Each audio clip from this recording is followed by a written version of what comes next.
গলির দক্ষিণ প্রান্তের লোকালয়ে এক দুঃখী বুড়ি বাস করত। এই পৃথিবীতে তার আপন বলতে কেউ নেই, ছিল দুটো কথা বলা মুরগি। আয় আয় আয় তি তি তি, এই ধানখানা খেয়ে ডিম পেড়ে দিয়ে যা দেখি। তোরা ডিম না পারলে আমি ভাত খাবো কি দিয়ে? আয় দেখি মুরগি দুজন, আয় আয় আমার লালা ভোলা। বুড়িমা, এসেছি। এই প্রতিদিন ধানই কেন খেতে দাও আমাদের? মাঝে মধ্যে গরম সাদা ভাত, চাল এসবও তো দিতে পারো। কি আর করব বল, আমার কি আর অনেক কিছু আছে তোদের খাওয়ানোর জন্য? সেই ভোরে প্রতিদিন খেতে খামারে ঘুরে ধান কুড়িয়ে আনি। আমি তো নিজেই গরম ভাত খেতে পারি না। মানুষ যা ঠান্ডা বাসি ভাত দেয় তার সাথেই তোদের ডিম সেদ্ধ করে খেয়ে নেই। হয়েছে, থাক। আর এত আবেগ জর্জরিত কথা বলতে হবে না। আমরা এই ধানই খেয়ে নিচ্ছি। এই মুরগি দুটো প্রতিদিন বুড়িকে যে দুটো ডিম দিত, বুড়ি অন্যের বাড়ি থেকে যতটুকু ভাত পেত সেই ভাতের সাথে মুরগির ডিম দুটো সেদ্ধ করে খেত। এভাবেই সুখে দুঃখে বুড়ির জীবন কেটে যাচ্ছিল। কিন্তু একদিন বুড়ির এক প্রতিবেশী তৃষ্ণার নজরে পড়ে গেল বুড়ির মুরগি দুটো। এলাকার কত মানুষের মুরগি চুরি করে খেলাম, কেউ আজ পর্যন্ত ধরতে পারলো না। এবার তো দেখছি বুড়ির মুরগি দুটো চুরি করে খেতে হবে। মুরগি দুটো ভারী নাদুস নদোষ। আরে, এই বুড়ি কি বাড়ি ছেড়ে কোথাও যায় না? মুরগি দুটোকে তো ফাঁকা পাচ্ছি না। সবসময় বুড়ি মুরগি দুটোর আশেপাশে লাটিমের মতো ঘুরতে থাকে। এরই ভেতর একদিন বুড়ি সকালবেলা অসুস্থ থাকায় ধান কুড়োতে যেতে পারে না, তাই বিকেলবেলা ধান কুড়োনোর উদ্দেশ্যে বেরিয়ে পড়ে। এই তো সুযোগ, আশেপাশে বুড়ি নেই। মুরগি দুটোকে এখনই ধরে ফেলতে হবে।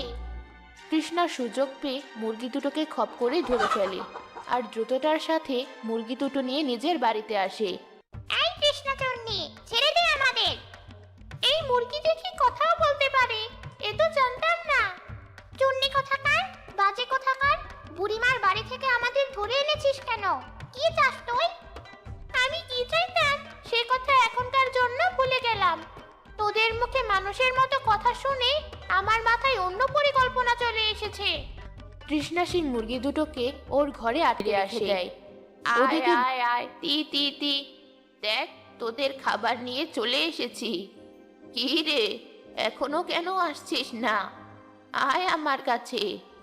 ওদের কি হলো? ওরা দুটো কোথায় গেল?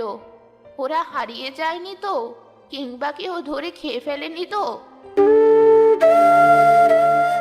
ওমা, কি হয়েছে বুড়িমা? এভাবে কাঁদছো কেন? আর বলিস না, আমার তো আপন বলতে ওই দুটো মুরগিই ছিল। ওদের সাথে আমি সুখ দুঃখের কথা বলতাম। ওরা ডিম দিত, সেই ডিম আমি দুবেলা সেদ্ধ করে ভাতের সাথে খেতাম। এখন তো আমার সব গেল। এখন কি হবে? ঘরে শুধু দুটো ডিমই আছে। এতই যখন ডিম খাওয়ার শখ তোমার, তাহলে তোমার ঘরে থাকা ওই দুটো ডিম বাড়ির আঙিনায় লাগিয়ে দিয়ে ডিমের চাষ করো। কে বলতে পারে, ওই ডিম দুটো থেকে ডিমের গাছও বেরিয়ে যেতে পারে। এ কি, এই বুড়িমা এভাবে কাঁদছে কেন? তার এত কিসের দুঃখ? ব্যাপারটা তো আমাকে দেখতে হয়। কি হয়েছে বুড়িমা? এভাবে কাঁদছো কেন তুমি? কিছু কি ঘটেছে? ওরে টুনি, আমার সর্বনাশ হয়ে গেছে। আমার মুরগি দুটো চুরি হয়ে গেছে। আর আমি মুরগি হারিয়ে কাঁদছিলাম, তখন ওই তৃষ্ণা আমাকে বলে গেল ডিমের চাষ করতে। ওই পাজি মহিলা তোমাকে এই কথা বলেছে? তাহলে তাই করো, ডিমের চাষ করো। তুইও কি ওই তৃষ্ণার মতো আমার সাথে মজা করবি? তুমি ডিম দুটো মাটিতে পুঁতেই দেখো। এরপর কি করা যায় আমি করছি, শুধু আমার উপর বিশ্বাস রেখো। কে বুড়ি টুনির কথা মতো ঘরে থাকা ডিম দুটো আঙিনায় পুঁতে দেয়। হে বিধাতা, তোমার উপর ভরসা করে এই ডিম দুটো আমি পুঁতে দিলাম। তুমি দেখো বিধাতা, আমার এই ডিমের চাষ যেন সফল হয়। কি রে টুনি, কিছু বলবি নাকি হঠাৎ আমার কাছে? সে এক বুড়িমার দুঃখ। দিনকুলে কেউ নেই ওই বুড়িমার। থাকার ভেতর দুটো মুরগি ছিল। সে মুরগির ডিম সেদ্ধ করে খেয়েই বুড়িমা থাকতো। কিন্তু কেউ বুড়িমার সে শেষ সম্বল মুরগি দুটোকে চুরি করে নিয়ে গেছে। তাই আমি বুড়িমাকে বলেছি ঘরে যে দুটো ডিম আছে সেই দুটো ডিমের চাষ করতে। ডিমের চাষ? এটাও আবার সম্ভব নাকি? আমি জানি এটা সম্ভব না, কিন্তু আপনি যে অসম্ভবকে সম্ভব করতে পারেন সেটা তো আমি জানি। আপনি আমার সাথে চলুন, সেই বৃদ্ধাকে দেখবেন। বৃদ্ধার দুঃখ কষ্ট আর চোখের পানি দেখলে আপনারও বৃদ্ধার জন্য খুব খারাপ লাগবে। তুই যে নাছোড়বান্দা, তোর সাথে এখন না গিয়ে উপায় আছে? বৃদ্ধার বাড়িতে এসে প্রকৃতি কন্যা দেখে বৃদ্ধা তার মুরগিদের শোক ভুলতে পারেনি, আর খাওয়ার জন্য বৃদ্ধার কাছে এক মুঠো সাদা ভাত ছাড়া কিছুই নেই। আমার মুরগিরা, তোরা আমার সঙ্গী, আর তো কেউ নেই। একমাত্র তোদের সাথে কথা বলে আমি আমার সব দুঃখ ভুলে থাকতাম। তোরা কোথায় চলে গেলি? বৃদ্ধার এত কষ্ট দেখে প্রকৃতি কন্যার চোখ বেয়ে পানি ঝরতে লাগলো, আর প্রকৃতি কন্যার সে চোখের পানি বৃদ্ধার পুঁতে রাখা ডিমের উপরে গিয়ে পড়ল।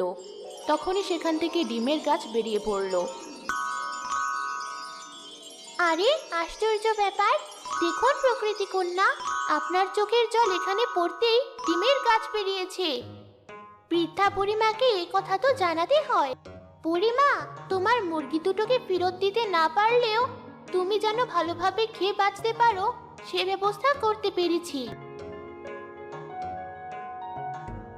দেখো, আমি আমার সাথে প্রকৃতি কন্যাকে নিয়ে এসেছি, আর প্রকৃতি কন্যার চোখের জল পুঁতে রাখা ডিমের উপর পড়তেই সেখানে ডিমের গাছ হয়েছে। এখন তুমি যত খুশি তত ডিম এই গাছ থেকে খেতে পারো, আবার বাজারেও বিক্রি করতে পারো। তোমাদের বিধাতা ভালো করুক। তোমরা আমাকে যে সাহায্য করেছো তার কথা আমি কখনো ভুলবো না। এরপর থেকে বৃদ্ধার ডিম গাছ থেকে ডিম নিয়ে খেত, আর বাকি ডিম বাজারে বিক্রি করে ভালো মন্দ খেত, নতুন শাড়ি পরতো। এই বুড়ির দেখি ভাগ্য খুলে গেছে। তাই তো বলি, বুড়ির কান্নার শব্দ আমার বাড়ি পর্যন্ত আসে না কেন? সে যাই হোক, এই গাছ আমি চুরি করব, ঠিক সেভাবেই যেভাবে বুড়ির মুরগি দুটোকে চুরি করে আমার কাছে রেখে দিয়েছি। তৃষ্ণা রাত হতেই বৃদ্ধার বাড়ির উঠোনে গেল আর ডিমের গাছ উপড়ে নিতে চাইল। তখনই তৃষ্ণার হাত সেই ডিমের গাছের সাথে আটকে গেল। এ কি ভুতুড়ে কাণ্ড রে বাবা! আমার হাত আমি ছাড়াতে পারছি না কেন? কি করব এখন? তৃষ্ণা অনেক চেষ্টা করার পরেও ওর হাত ছাড়াতে পারে না। এভাবেই সকাল হয়ে যায়। এ কি তৃষ্ণা, তোমার হাত আমার ডিমের গাছের সাথে আটকে আছে কেন? তুমি কি তাহলে আমার গাছ চুরি করতে এসেছিলে? বুড়িমা, আমাকে বাঁচান! বুড়িমা, আমাকে বাঁচান! তখনই হাসতে হাসতে টুনি সেখানে আসে। তুমি মহিলা সবসময় খারাপ। তোমাকে আমার আগেই সন্দেহ হয়েছিল। মনেই হয়েছিল তুমি বুড়িমার গাছ চুরি করতে পারো, কিন্তু এই গাছ যে প্রকৃতি কন্যার চোখের জলে সৃষ্টি, একে তো নেওয়া যাবে না। এই টুনি, আমাকে বাঁচা ভাই, আমি কথা দিচ্ছি এরকম কাজ আর কখনো করব না। এবার বলো দেখি, বুড়িমার আর কি কি ক্ষতি করেছো তুমি? বুড়িমার মুরগি দুটো আমি চুরি করে আমার বাড়িতে বেঁধে রেখেছি। প্রথমে আমি মুরগি দুটোকে খেতে চেয়েছিলাম, কিন্তু যখন দেখলাম মুরগি দুটো কথা বলে, তখন ঠিক করলাম এদের চড়া দামে হাটের দিনে বাজারে বিক্রি করব। ছি তৃষ্ণা, তুমি আমার ক্ষতি কিভাবে করলে? তুমি তো জানতেই আমি বৃদ্ধা অসহায় মানুষ। একেই আমার দুঃখ দুর্দশার শেষ নেই, এর ভেতর আমার মতো মানুষকে ঠকিয়ে তার একমাত্র অবলম্বনটুকু কেড়ে নিয়ে কতদিন আর খেতে পারতে তুমি? আমার ভুল হয়ে গেছে, আমি সত্যিই ভেতর থেকে অনুতপ্ত। এরকম কাজ আমি আর কারোর সাথে কখনোই করব না। তৃষ্ণা খুব কাঁদতে থাকে, তাই বৃদ্ধা তৃষ্ণাকে মাফ করে দেয়। সাথে সাথে ডিম গাছও তৃষ্ণার হাত ছেড়ে দেয়। তৃষ্ণা বন্দি করে রাখা মুরগি দুটোকে বুড়ি ওর মুরগি দুটোকে নিয়ে আর ডিম গাছটিকে নিয়ে সুখে শান্তিতে জীবনযাপন করতে থাকে।